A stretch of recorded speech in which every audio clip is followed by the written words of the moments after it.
Ano? Uwi. Isang kanin nga po. Isang kanin nga. Pinding.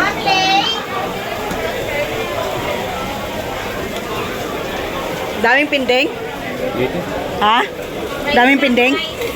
Rice lang? Rice sa katay.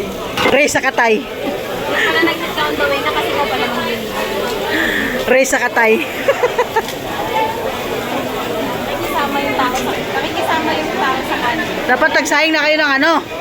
Hindi, bigla na kaya. Bigla? Bigla. Alas 11 din, walang tao, 11:30. Mag-aaswar pa ako dito kasi baka mo. Mamamatay na talaga ako nito.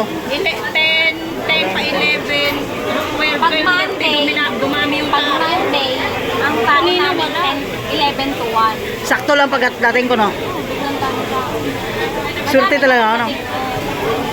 Buga kami. Kaya lagi, sasabihin na ni ma'am, pag napunta ka doon, ang dami palang tao. Kasi dapat dito ka pa gumaganyan na.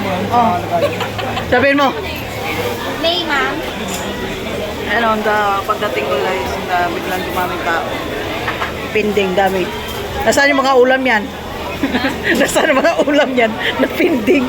Oo nga, pagpasok ko nga, wala. Kanina yan dyan eh. Kanina. Mabagay na lang po kapag Hindi man agad ako dumiretso pumasok doon. Tinignan ko muna yung tao. Yunes! Yunes! Yunes! ilang minutes. Habol tayo. Yunes! Yan sa rice. Hindi man agad ako bigla pumasok. Wala pang pila dyan kanina. Oh, ang daming tao guys. Ang dami. Kanina po, nakaupo ko lang. Kanina hindi pa yan nag-order. Nandito. Pero kasi po, Butal, dapat na nilupunta yung yun. Magulo ito. Tingnan mo, bigla upo mo. Maaga pa kaming dalawa ano eh. Ayun nga. Nag-question nga kami kanina sa mayonnaise. Marcos, ito tayo. Ito ganyan na naman dyan. Dami-dami na naman. Isipin mo, January 7 ka pa nag-opening. January 7 pa nag-opening. Tapos ayaw pa nila yan ng tipid-tipid rin. Kaya magbuhos nga, hindi masyado ano. Pagsabihan mo sila. Hindi na papatagdag. One day na. Oo nga. Talaga ba? Oo. Di pati katsu tsaka gito na papalagay ng mayo. Ang wagyo nga nilalagyan eh. Pati salmon eh. Maghihingi ang iba eh. Ako yung pino-question niya. Bakit ako bang kumakain?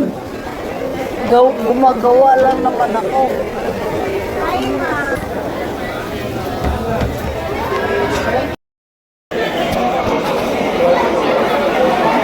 Ano?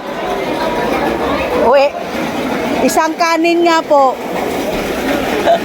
Isang kanin nga. Sobrang daming tao guys.